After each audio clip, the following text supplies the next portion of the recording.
Ladies and gentlemen, welcome to this edition of the Lugs podcast. I am your host, AJ. With me, as always, my co-host, Ryan. What's happening, AJ? Oh, not a whole lot, man. How about you? I'm doing actually really well, actually. Thank you.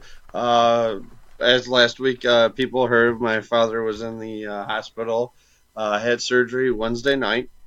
I ended up calling the hospital Wednesday night. I was waiting to hear from my stepmom and brother, but they ended up passing out. So I ended up calling the hospital. I'm like, yeah, let me talk to the patient, which is my dad. So I gave him all the information. They're like, yeah, do you have a code? And I'm like, because I was talking to the nurse's stand, and I'm like, no. And they're like, well, if you don't have a code, you can't talk to them. I'm like, what's this? So I hang up the phone. I call back to the front desk. I'm like, hey, can you guys connect me to the room? And yeah, we can do that. What's the patient's name? So I gave it to him. He answered. He was groggy, but Wednesday night he had the surgery. I talked to him for like 5 minutes, and then late Thursday afternoon, he was sent home. Everything checked out good. Oh, that's good to hear, man. Good to hear. Yeah, he's at home resting comfortably right now, which is awesome to hear. Yeah, good to hear, man. Good to hear he pulled through this one. Oh, yeah. Heck yeah, I'm ecstatic right now. That's awesome. Awesome to hear. Happy for you, man. Yeah, thank you. I appreciate that. So it was definitely a good weekend, too. So with that good news, and then Saturday was at my cousin Rob's wedding, which was a very nice reception. An outdoor wedding in October in Michigan where everybody's in T-shirt, short sleeve shirts. You can't beat it. Man, that's crazy. I wish that weather was down here. Yeah, I ended up going golfing Saturday, and it was hot. I mean, it wasn't terribly hot. Down here, it's considered in season. So the rates have gone up. We played a course, Pine Moor Golf Course, which is in Rotunda, Florida. Rotunda's cool because it's got 4 or 5 golf courses all inside it. And nice. It's a pretty small area, but they have a lot of golf courses in it. And so we played Pine Moor. And the thing with this golf course, I've never played it before. Being that it was in season, it was only $20 to play. And we played incredible. On a Saturday? On a Saturday. So our tee time was at noon. I had a foursome. It was myself, my buddy Mallet, who edits the show. Oh, very nice. And his father and a coworker of mine. We all had a foursome. We played. And the thing with this golf course, it's got waste bunkers down the sides of every fairway on the course. And a guy like myself, who needs every inch of inbounds play to keep the ball on the course, struggles greatly when given bunkers on the sides of the fairways. Oh, wow. Yeah, that's where I'd be at on that course, it sounds like, in the bunkers. Yeah, you should just give me a Corona because I was on a beach all day long. Yeah, exactly. So, and on top of all this, my drives were so far off. And how I hold my driver is... I don't know if I've ever told you this, but I'll explain it anyway. I hold the club head parallel to the ground because it's the only way I could get it to have an open head when I swing through. Oh, wow. So I hold it like a complete idiot, and most of the time it goes straight and far. Saturday it was going left, right, hitting houses, trees, pool cages.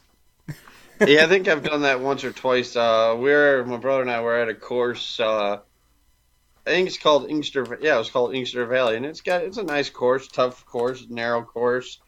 And I normally when I drive, my drive normally slices to the right. Well, this particular one sliced to the left. It hit a barbecue, and the guy comes out, and I'm like, my fault. He's like, it happens all the time. I'm like, I hope you guys got good homeowners insurance. Oh, we're covered. We're covered. I'm like, okay, that's good.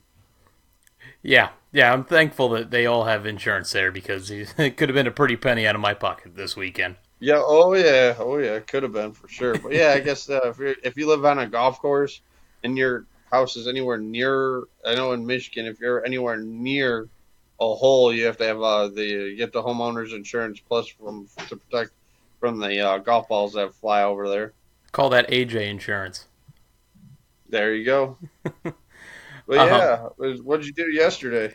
Yesterday, just watched the race. Watched football last night. Awesome to see New England's defense finally step up and play well. Yeah, yeah. Oh, yeah. Another thing that happened over the weekend. You know how Saturday was Sweetest Day and everything like Mm-hmm. that. I wake up in the afternoon. I slept in. I hadn't slept in a while. Sarah comes in the bedroom. It's about quarter to 1. I didn't go to bed till what 2:30, 3 o'clock after Xbox, and I'm like, I'm just gonna relax, to sleep in for a little while. She comes in, wakes me up, and then she's like, I got a present for you. She ended up getting me the Matthew Stafford road jersey for Sweetest Day. And I'm like, oh, cool. And then me and her have been talking about going to a Michigan football game. And I told her to pick out a game she wants to go to, and we're ended up going to this Saturday's game against Rutgers, the homecoming game out at the Big House. I ended up getting nice. tickets It's for gonna be rocking. Tuesday. Oh yeah, it's gonna be fun. Hopefully they can beat Rutgers. They should beat Rutgers. Boy, are you fortunate enough she didn't pick the monstrosity that was the Penn State-Michigan game Saturday night. Yeah, unfortunately that was in Happy Valley, so which I would not have drove for that. I know a couple people on a Facebook page that I'm on. They were there, and they're like, "Yeah, don't want to go back." Even though a lot of them were from Pennsylvania that went to Michigan, they're like, "Yeah, that was not a good game." No, that was a game where I honestly thought Michigan had a shot, and I was surprised come the end of it. And I told you all on Friday, their quarterback play has just been so atrocious this year. And that's odd for a Harbaugh-led recruiting staff. That it is. So hopefully they'll put in Brandon Peters this weekend, let him run 2 quarterbacks, and go with whoever's hotter, and then go from there. I wanted them to put in McCaffrey, Christian McCaffrey's younger brother, who's a quarterback. So they redshirted him, so he won't be until next year. Oh, I gotcha. But yeah, like I said, Sunday, since the Lions were on the bye week, I was watching some Red Zone until the race started. Then was channel surfing through the race, and then back and forth between that and Red Zone, and checking my fantasy football team, and then just enjoying the race. I think I did beat you in fantasy this week, or have a shot to beat you. It all comes down to tonight. Fantasy football? Yeah. Fantasy football? Yeah, one of our leagues that ran. You kicked me arse. I think you kicked me arse. No, I think you're only down by 20 with 2 players still to go tonight. I know I've got Chris Thompson tonight, and I forgot who the other guy was. Was it? No, it's not Al Gore. It's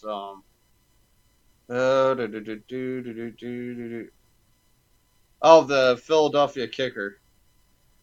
That's who I got. So I'm hoping he misses a lot. Yep. Well, it's a free league anyway. I want this game to be high scoring because of my big money league. I got Wentz and Cousins going tonight. Oh, I got the only reason why I'm down big, he has Amari Cooper. Yeah, Cooper had one of those legendary games, so to speak, for fantasy. In one league this weekend, I had Carr and Cooper going, and then in another league, I had Smith and Hunt. So in those 2 leagues, I was set. I was set this weekend, just after Thursday night. And that's awesome when you can go into the weekend and just be comfortable and not have to worry about your lineup and all that. It was awesome. That is always the best way to feel that, for sure. But let's get into some big weekend. Big weekend for NASCAR this weekend. Some controversy in the Xfinity, some crazy drama on the Cup side. Let's get right into it. Let's gas and go. Let's do it. Let's gas and go. Make sure we have 6 guys over the wall, not 7. Yeah, we'll get into that. That was wow. That's part of my rant this week too on that. So and we also go ahead. I got a lot of feedback from people on Facebook, and this is part of my rant too that I got to get into. It just is absolutely crazy. Like people are like, why didn't this such and such get a penalty? And if I was just watching Race Hub, Larry Mack explained it perfect. Why you have these rules in place? Yeah, like I said, we're going to get into it, but we have a lot of coverage on that Kenseth situation in here. We even had some viewer input on this week, or listener input, I should nice. say. So we're gonna get right into the Xfinity Series. Tell the listeners what we're doing now instead of the viewer question. What you said something to me earlier today. What are you going to call that now? Yeah, we're changing up a little bit because the hashtag AskLugs has not taken off as well as we thought it would. So instead, we're going to do towards the end where that spot would be, we're going to do like a viewer viewpoint. Basically, I'm going to put out a tweet that says, "What'd you think of the race yesterday, today, whatever?" And just in 140 characters or less, respond.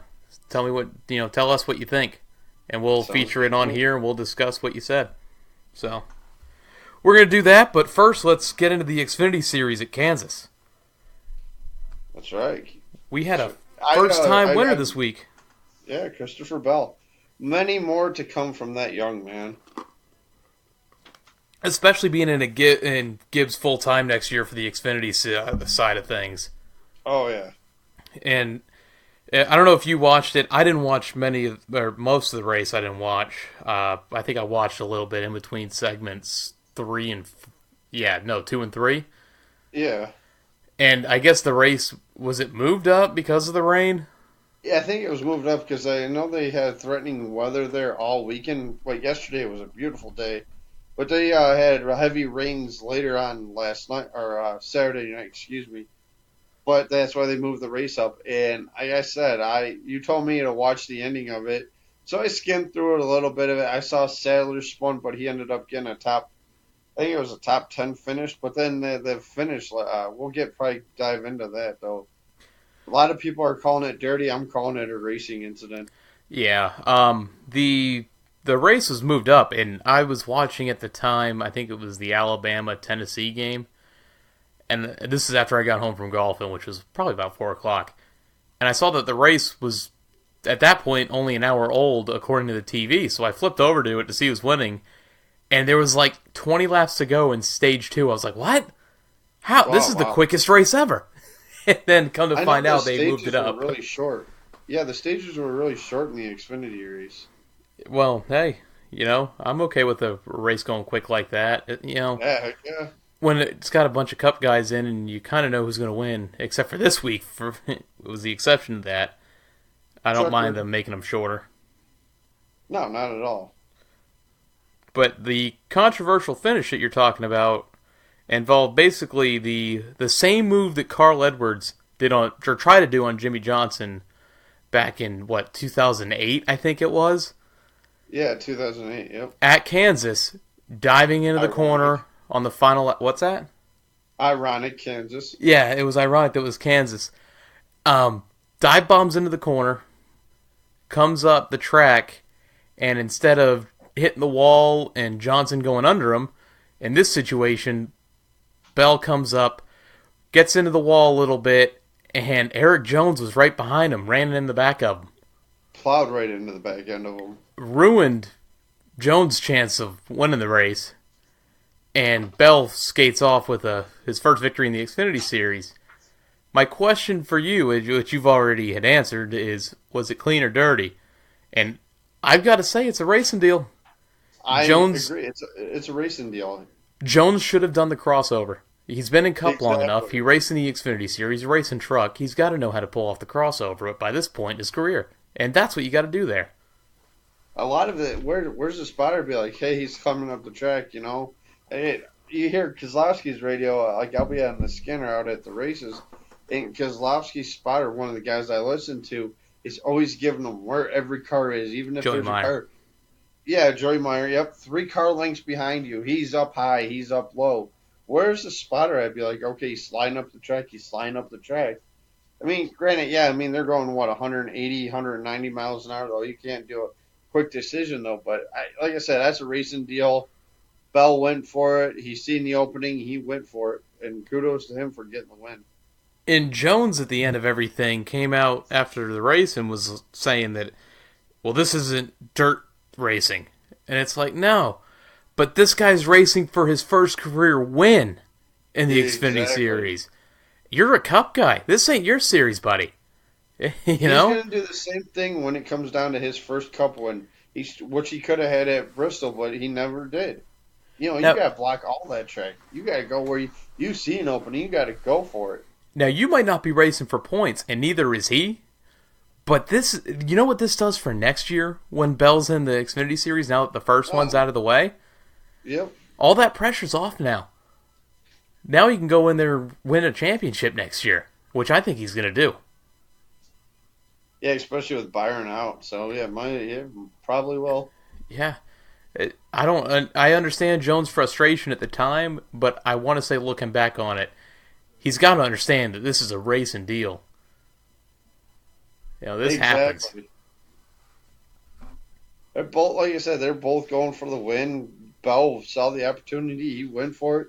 And now Eric Jones, they said on the interview, said, oh, yeah, he brake checked me for, no, he didn't. He went up there. He lost. He was definitely loose. You seen it when he was going into the turn. Slid up the racetrack. There's nothing you can do. It's a racing deal. I've got no problem with guys racing like that for the win. No problem at all. Not one bit. You got to understand that. Other than what? Oh, excuse me. And Christopher Bell did a good thing on his off weekend. He won a race for the Truckers. Yeah, that's true. His first, was this his first Xfinity race this year? I don't think it was. Yeah, I think it was his second. I think he ran a couple of the. I think he ran Mid Ohio, and I know he raced Road America. Okay, so this wasn't his first, but what a thing it would have been if it was his first this year. Exactly. Your top 5 of the race was Christopher Bell, Tyler Reddick. You gotta understand, I'm still on the ALCS. Oh yeah. Ryan Blaney, William Byron, and Justin Allgaier. Yeah, I just didn't even get involved in that in the introduction to this show today. No, but I got the Astros in 6. I'm taking Dodgers in 4. It's because I'm sour still. Yeah, I know you are. The standings after this race. This was their first race of the round of 8. Yep. Right. Standings were Justin Allgaier, William Byron, Elliott Sadler, Brendan Poole, Matt Tiff, Ryan Reed, Daniel Hemrick, and Cole Custer. Yeah, too early for anyone to be eliminated yet, but nope. Custer cut a tire when the whole incident between Bell and Eric Jones happened. Brain fart there for a minute, guys. But yeah, Custer cut it down a tire, so he ended up finishing 19th. He's just still only 36 points out with plenty of racing left to go at Martinsville this weekend. I think the Xfinity is, if I'm not mistaken. I think the Truckers are off again this weekend. No, it's actually vice versa. Next race for Xfinity is at Texas. Oh, Texas. Oh, my fault. 2 weeks. Yeah. That's at 8:30 on NBCSN. 2 weeks. Yeah. Truck Series is back this weekend at Martinsville, 1 o'clock on FS1. Yep, FS1. Yep. I will be recording the truck race while we're out at the Michigan Rutgers homecoming game. So I'll be getting my notifications on Facebook and all Twitter, all the good stuff. You talked about brain fart, yet I'm the one who just called Tyler Reddick Josh Reddick. So that was probably the biggest one of this show so far. Yeah, it happens. And then we get into the fun of things. What was the elimination race of the Monster Energy NASCAR Cup Series at Kansas? And before we dive into this, Ryan, what a crowd Kansas had Sunday. Yeah, that was something else. Early in the race, before on the green flag, the opening lap of the race, they showed the camera from the stands, completely packed house. Oh, yeah. It was awesome to see, especially a track like Kansas. I noticed, though, later in the race they did an overhead view. I don't know if it's just because what time these races are starting now, but some of the people were leaving, which is understandable. I don't know how traffic is at Kansas. Anybody who's ever been to Kansas, go ahead, send us a tweet at the Loose Lugs Podcast. Hashtag, what is it, AJ? Hashtag Lugs Pod. Thank you. I got to remember that. I got to write that down on my memory on my tablet here. But, like I said, if anybody's ever been to Kansas, let us know how traffic is getting in and out of there. I wonder if, with all the, I understand where you were coming from when they flashed the overhead and you could see some empty seats. Yeah. I wonder what there is to do around the track. that people could have been doing, because that was a packed house early in the race. Yeah, they look like they have a lot of stuff to do. Like there's a lot of stuff in and around the Kansas Speedway. Like I want to see how far it is from home. I always do the maps and everything like that. It looks like there's like a shopping center. I think maybe an amusement park that's not too far from there. So the race, I can't imagine tickets. I don't know what ticket prices are, but it seems like one of those tracks where it's affordable for a family to go to. Yeah, it looks like it for sure. But let's dive on into this. Martin Truex Jr. wins with heavy hearts after, I think it's Jim Watson. I can't read my own handwriting. I'm pretty sure it's Jim Watson, who's a fabricator, passed away Saturday at the age of 55 due to a heart attack.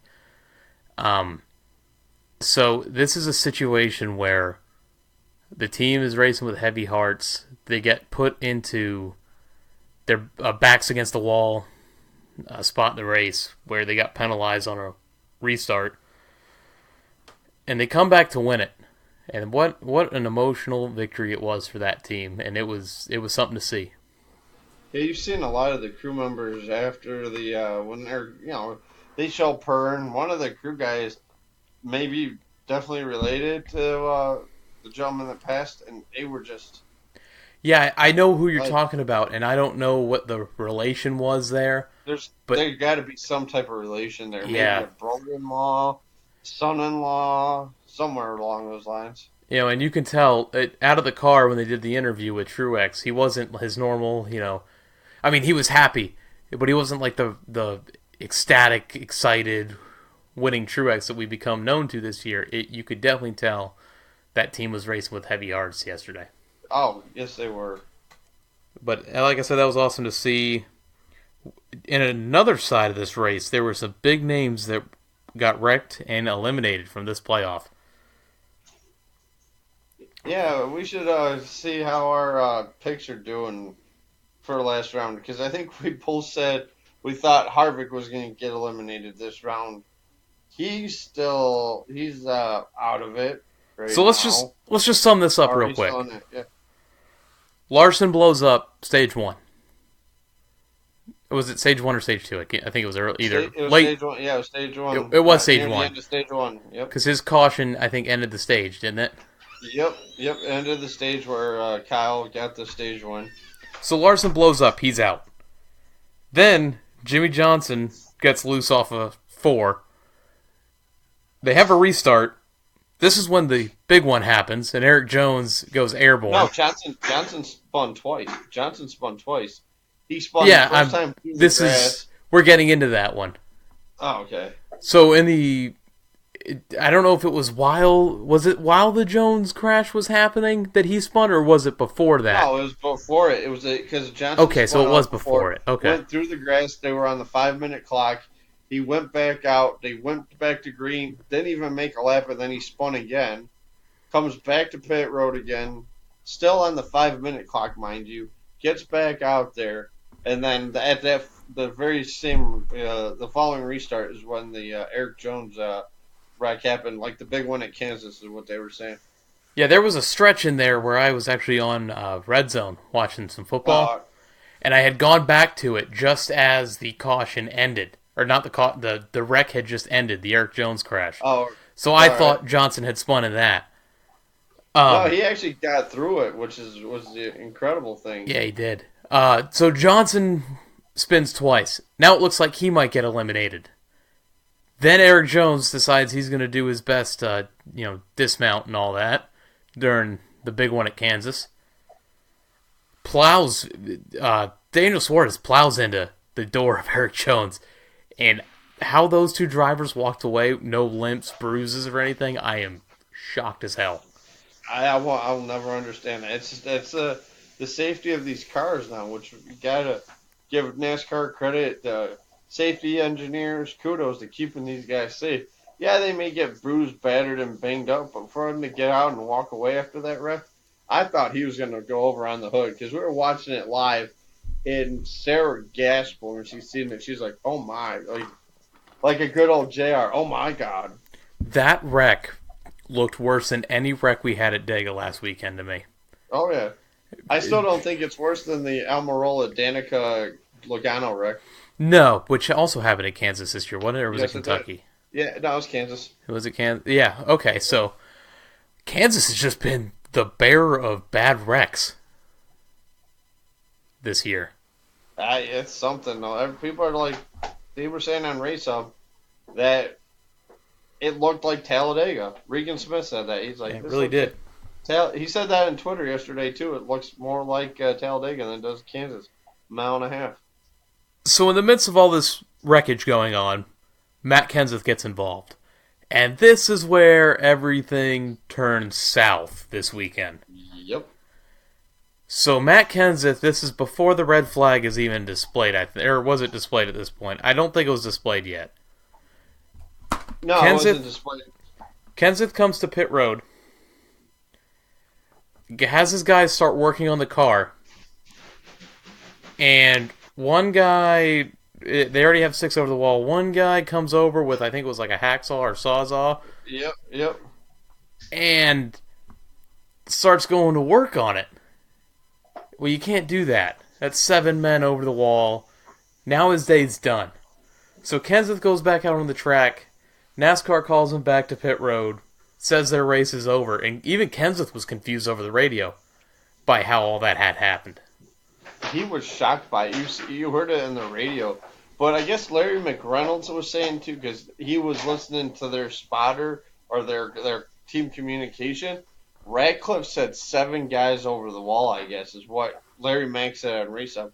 7 guys over the wall. Then all of a sudden, before that was just as Kenseth was getting in the box, he was like, no, 6, 6, 6.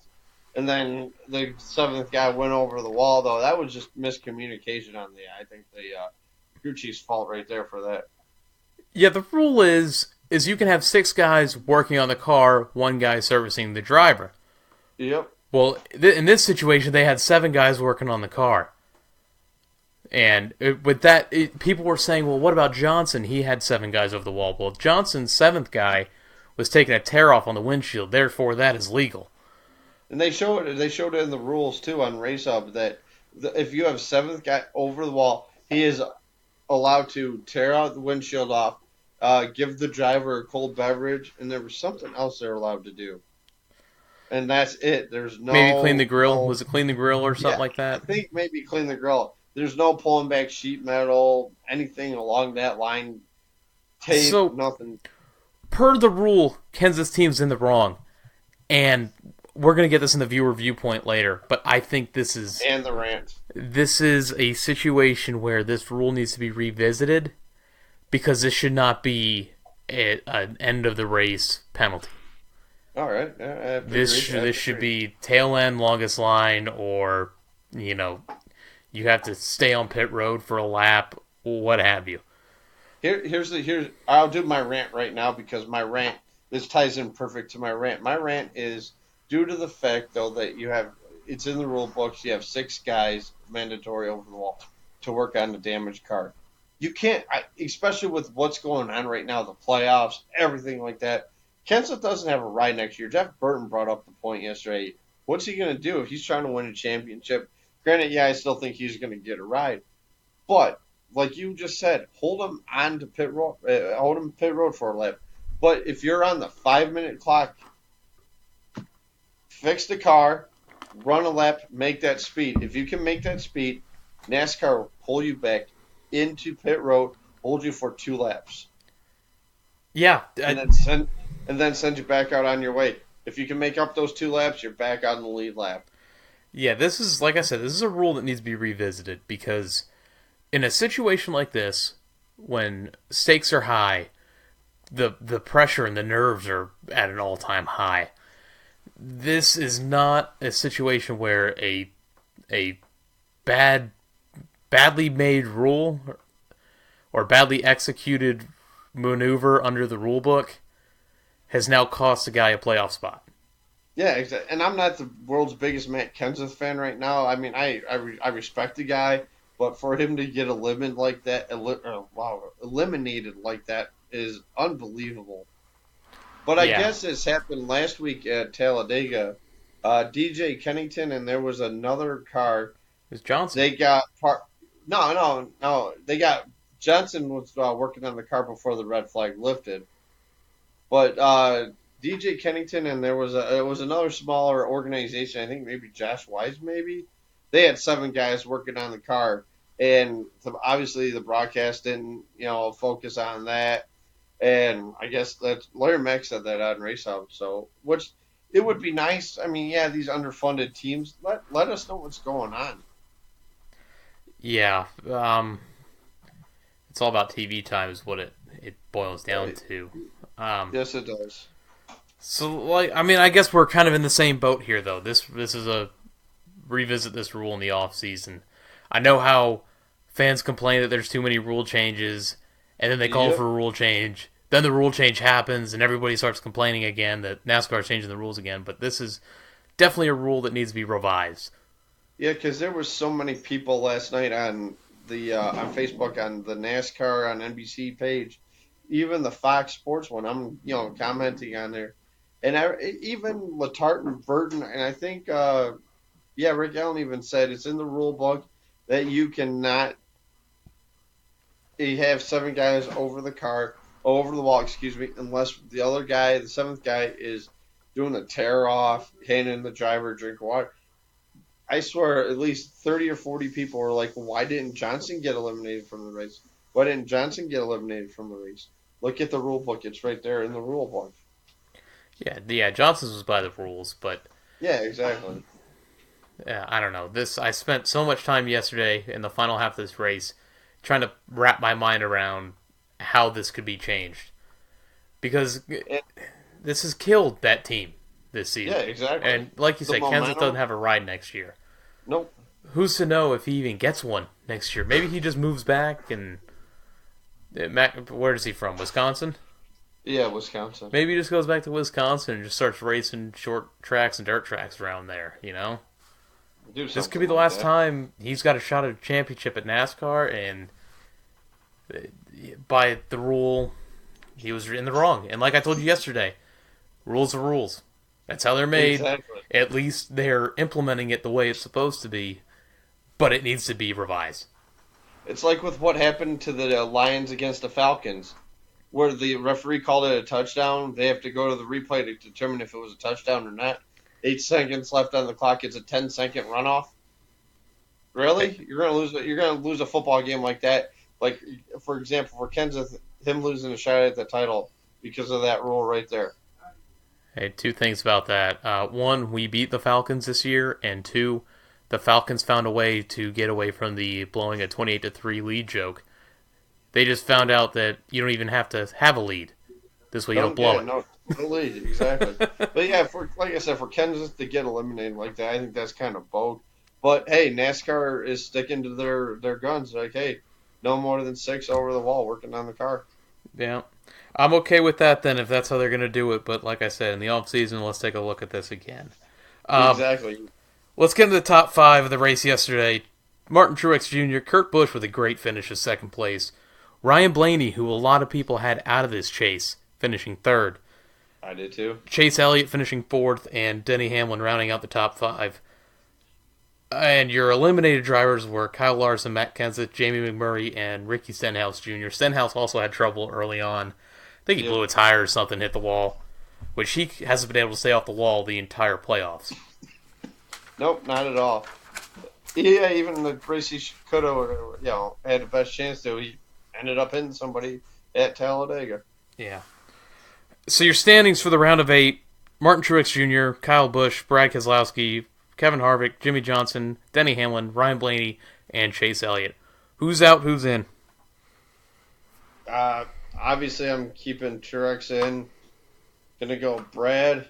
Gonna go Jimmy. And I'm gonna go Ryan Blaney. So you have Kyle Busch completely missing this round. No, I have him making it. I said Truex, Kyle, Brad. Wait. You said Truex, Keselowski, Johnson, and Blaney. Yeah, I'll have Kyle out this round. Okay. I was going to say, I didn't know they changed it to a round of 5. Oh, they could tie. Hey, who knows? Next year the rules will be totally different again. We'll have 6 stages, and we'll have 2 intermissions. Everybody will get out and do the cha-cha slide. Yeah, everyone's got to stop on pit road, do a Chinese fire drill. Then you can continue. Oh wow, yeah, exactly. So who do you got there moving on there, AJ? I have in Martin Truex Jr., Kyle Busch, Jimmy Johnson, Brad Keselowski. Out, I have Chase Elliott, Kevin Harvick, Ryan Blaney, and Denny Hamlin. And I put under this in parentheses, in a perfect world, this would be my perfect final four. Brad Keselowski, Kevin Harvick, Chase Elliott, Ryan Blaney. Oh, yeah, that would be my dream round. I don't think that's gonna happen. I don't even think Truex needs to win, to be honest with you, to not advance this round. No, I don't think so either. Because he's got so many stage points.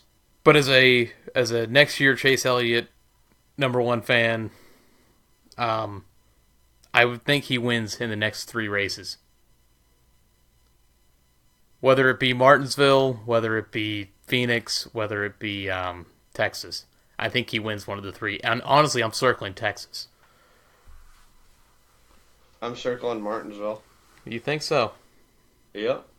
So their next race is, like you mentioned, Sunday at Martinsville, 3 o'clock p.m. Eastern on NBCSN. I don't get these 3 o'clock starts. They need to move these up to 2 o'clock, especially now. It's getting dark at what, 6:30, 6:45. Yeah, this is that race where a couple years ago the whole Gordon thing happened when Gordon got his final win, but you couldn't see anything. Well, I guess they can use the lights now if that happens this Sunday. Yeah, they do have the lights there now, don't they? Yeah, I totally forgot about that. Never mind. Okay, 3 o'clock starts fine at Martinsville, I guess. Yeah, because honestly, with the exception of Talladega, I think every race in the Chase has lights. Texas, Phoenix, yeah, oh yeah. Well, I know because after like the Homestead race, normally when we do the time change, and like it doesn't start till 4 o'clock anyway, so I guess that Homestead always ends up in the dark. Plus the truck race, the last race is a Friday night. Yeah, then you got Xfinity Saturday. I remember that. Yeah. Yep. Let's get into some tire rub. We got some news this week. Oh yeah. I've got some like rumor news that I'm trying to put the pieces together here. So the first thing I have listed here was they completed the Roval test last week. Yep. And we talked about how they were having it. So now it's completed. Daniel Hemrick was testing in the 31 car. And it brings up this thing in the back of my mind. Maybe Hemrick is the guy for the 27 in 2018. Because now RCR has him testing. My point was further given more steam with it. Paul Menard is on standby because his wife they're expecting their second child. Which is big congratulations. Yes, sir. Daniel Hemrick was the driver on standby who practiced the car in final practice on Saturday. I just feel like that's the guy that they're going to put in there. Instead of Brennan Poole, I think it's going to be Daniel Hemrick.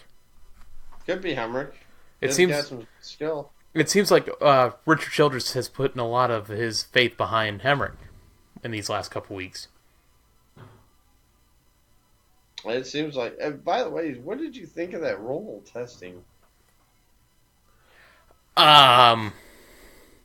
Boy. I like the Roval. I think it's going to be fun to watch next year. All right. But I can't help but look at this thing and see how limited on space they are in these corners. Oh, God. Uh-huh. And not think we're about to have a 15 caution race. Oh, I know. You know, I just think it's got potential to be really bad.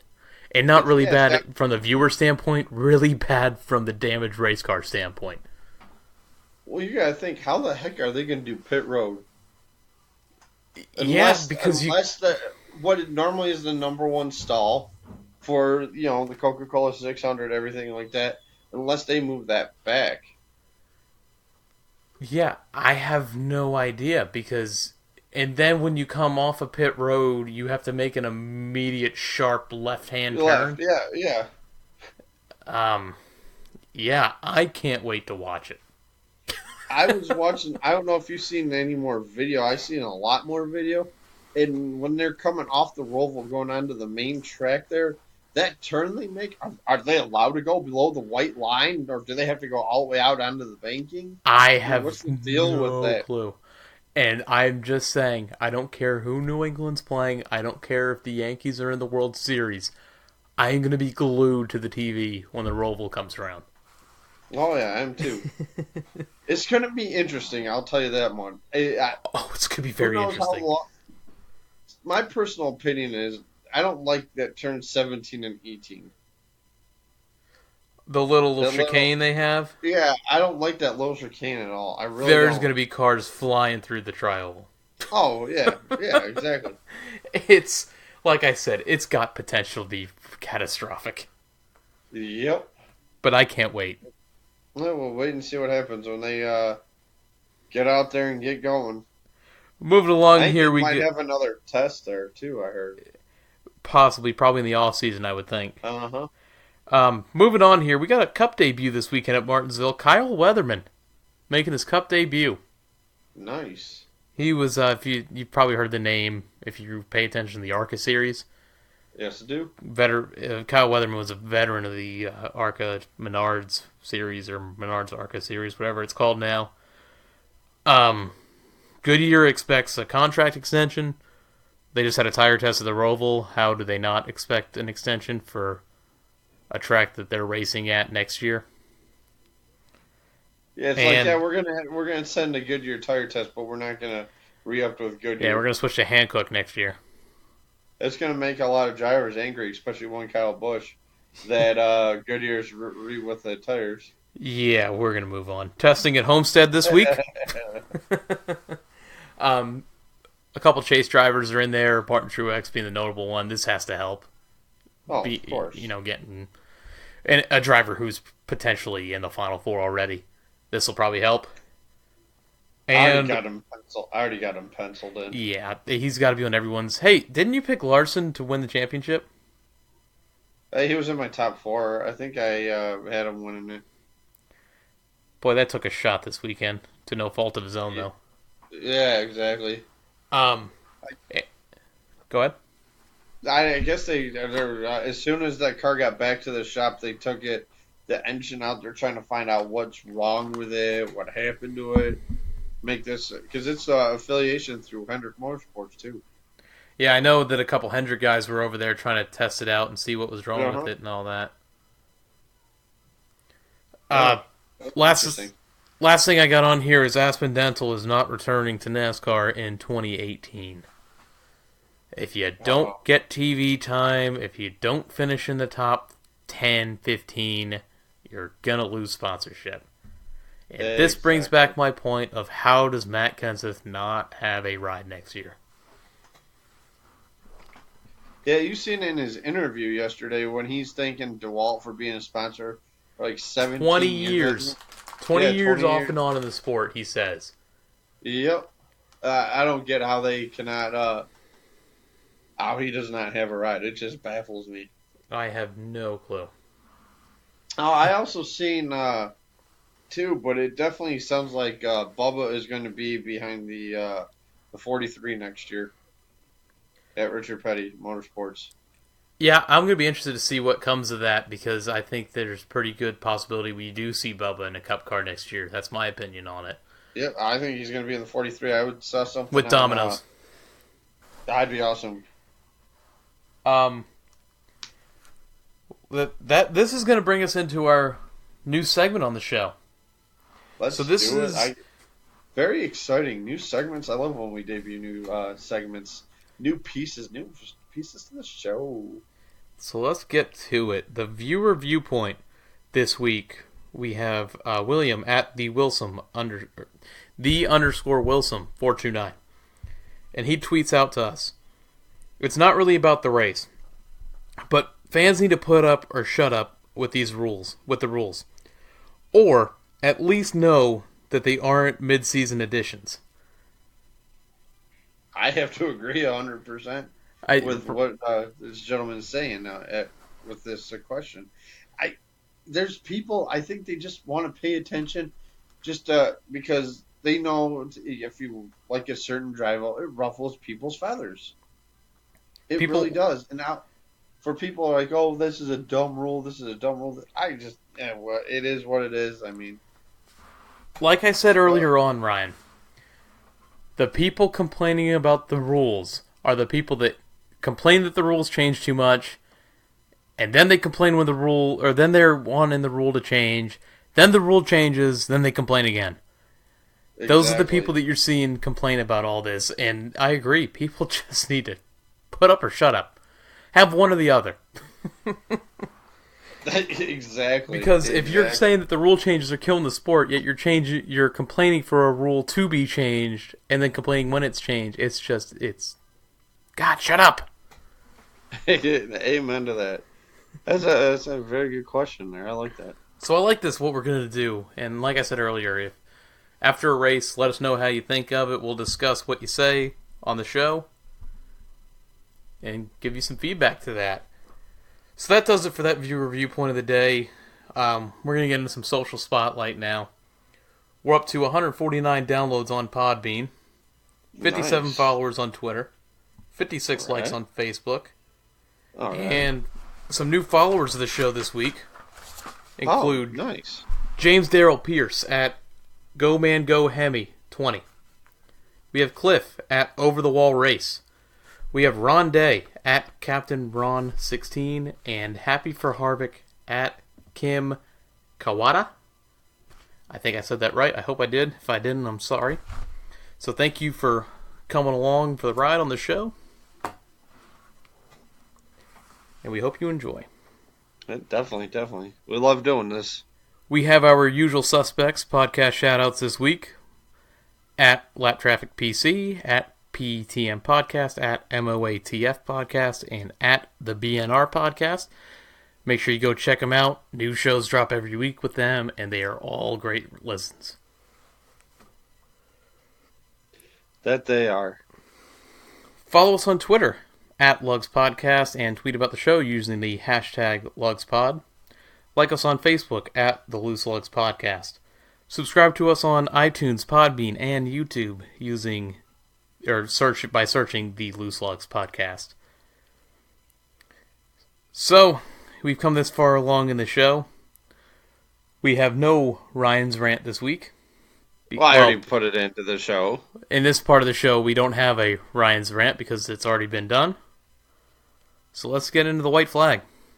Yeah, there was something I'd like to say, though, with this. Oh, okay. We won't get into that just yet, then. So go ahead with it, Ryan. Yes. It's, we're in how many races now into the playoffs now? For eight races? Yeah, it's 8 or 9, I think. No, yeah, 8. Yeah, no, would it be 8? 6 races in. Oh, yeah, 6. Excuse me. Yeah, sorry about that. Out of the 6 races, how many has Toyota won? All but 1. Yep. I think I know where you're getting at with this. Okay. But go ahead. Why do they have such a big advantage? Yep. I was thinking this yesterday. I was telling a guy, a customer at work today, how do you get the 78 and the 18 first and second, pulling ahead of the field from Chase Elliott, who's running third, by at one point I think it was like 6 seconds. Yeah, it was like almost just pulling away. Exactly. And none of these guys can catch up to him. I know a lot of people that have left, stopped watching NASCAR. Oh, excuse me, because they're in this sport, Toyota. But I just don't get it. I really just don't get it. How they're like Truex is pulling away. Like you said, at one point it was like 6 seconds. Kyle Busch, he gets the lead. It's roughly the same thing, 6 seconds. I just don't understand it. I don't know if it's how their aerodynamics are set up differently. We'll find. Hopefully, the new Chevy next year can compete, and hopefully Ford's right behind them doing the same thing. Yeah, we're gonna find out next year. I think Ford is kind of caught up a little bit, at least in the restrictor plate department. Yeah, restrictor plate. Don't need to do anything there. The Chevys, though, I'm excited to see next year with this new front end that kind of looks similar to the Toyotas. Yeah, I like it a Because lot. I wonder if maybe that's given the advantage. I don't like to point fingers and call it conspiracy, but I just feel like there's something up between those two cars at least, and how they can just Yeah. pull away from the field like that. Why isn't Hamlin up there running that away like these races, like the 78 and 18? When Johnson did it back when he went on his run of 5 straight championships, Yeah. Yep. he would dominate races, but it would just be him, and him and Chad Knaus figured something out that nobody else did. But I mean, he wasn't pulling away by this much. He was pulling away, No. Yeah, but it was exactly. never by this much, at least from what I can remember. So I just feel like they found out something that maybe it's just like Knaus and Johnson back in that stretch. Maybe they It both could found be. it out, but I something's going on there to me. Something smells fishy. Yeah, to win 5 out of the 6 races and it's the same 2 drivers. It's Yeah, been Truex and it's been Kyle. yeah. We're gonna have to do some research on this to see how many different manufacturers won last year's chase and the year before that. Oh, we could definitely do that. Because Right, Google it or Wikipedia, one of the two. I can't imagine it being something like this. 5 out of 6 races have been won by either the 18 or the 78. Yep. So, although I do like seeing Yeah. Truex do well. Kyle won, what did he win? He won New Hampshire. I thought he won 2 of them. New Then Hampshire, Rock- Dover, Yeah. Yep, Dover, yeah, that's right. and then it's been Truex, and then Kozlowski. Yep.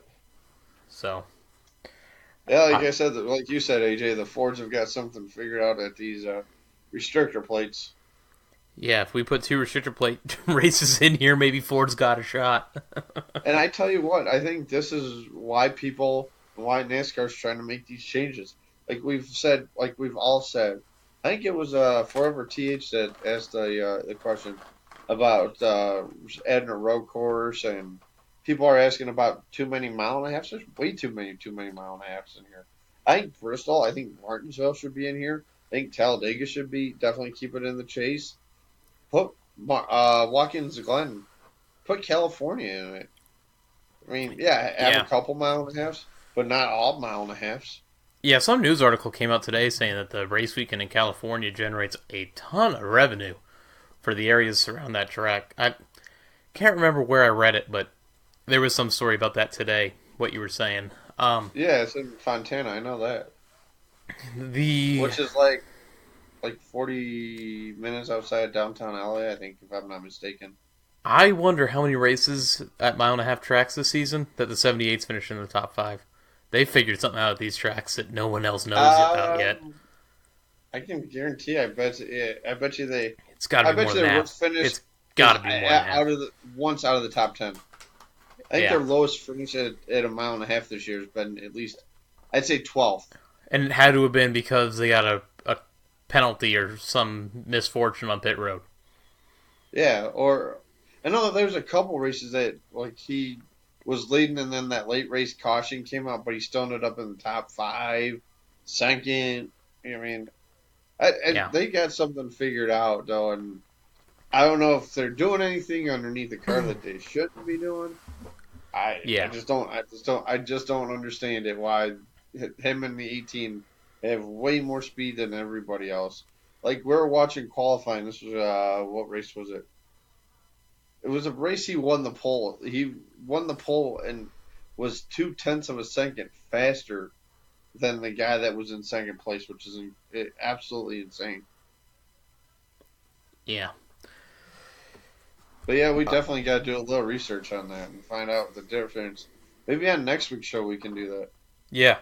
I'd be interested in doing that just to take a look and see what's going on there. Or if any of the listeners out there find anything along that information about the winners from the prior chases last year and the year before that, feel free, Twitter them out to us, tweet them.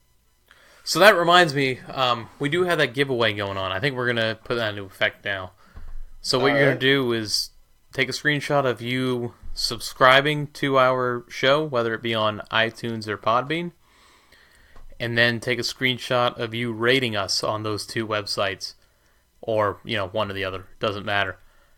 Send it in to us, #LugsPod, and we are going to give away the $50 voucher that came with the NASCAR Heat 2 video game. Or at least I'm giving mine away. Oh, nice. So that'll be the giveaway. Yeah, so if you want $50 off to any of the tracks listed on that thing, that's what you do. Let's get to the white flag. Vegas, New Hampshire, what the heck?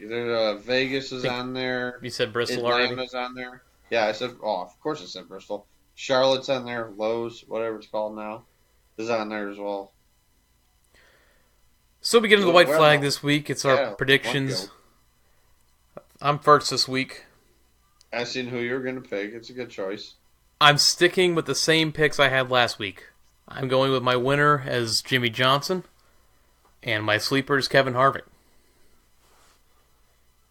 I'm going my winner, the 18. I'm going my dark horse, the 24. I like it. Yep. I just think Gustafson knows how to get her done at that track. I think Chase gets it done. It's going to be a fun weekend, man. I always love when the cars go to Martinsville, and now you got the trucks in it this weekend, which Chase won the last time. It's going to be a fun weekend, I think. That it is. Very fun weekend. So with that being said... Speaking of which, I don't know if you saw it yesterday, the celebration that the Pittsburgh Steelers ran yesterday. The hide and seek. That was the best celebration I think I've seen all year long. It was great. I mean, the Lions in the preseason, they did like a jump rope thing, which was pretty cool, I thought. But the hide and seek, that's going to be talked about too. The best rule change in the NFL this season was the taking away of that penalty for excessive celebration, because these celebrations this year have been on point. Exactly, and I kind of wish like a driver would do something like that. Yeah, it's cool to do the burnout, everything like that. Get on the car and celebrate. Kyle does the bow, it's like to do something. Austin Dillon does the dive. Yeah, like Dillon does the dive. Yep, I like that. Kozlowski with the American flag is a good tradition. I used to like what Junior and Kurt Busch used to do. They used to put the nose right at the start-finish line and let the tires eat. Yeah. Well, listeners out there, what is your favorite winning driver celebration? Like, I remember Alan Kowicki when he first did they called it the Polish victory look. That's still my favorite celebration. Yeah, he's like, I didn't know where it was at. Victory Lane was at, so I just did it. I like Joey's. It became unanimous. As much as this season has been weird. I haven't been much of a fan of Joey this year. But I love when he does those high-speed cyclones he does. Oh, yeah. That's cool to see. I think it was Hamlin when he won at Martinsville, when he did the Tokyo Drift style. I thought that was pretty cool, too. Yeah, earlier this year, wasn't it? And then a couple years ago, too. Kozlowski's been doing a pretty good burnout lately, too. You put the American flag in there, it's a winner to me. Oh, exactly. So, well, I think that wraps it up for their episode number 8 of the Loose Lugs podcast. So, Ryan, why don't you hit everyone with it? And we will see you all at the track. Everybody have a great weekend. Go Dogs, beat UF.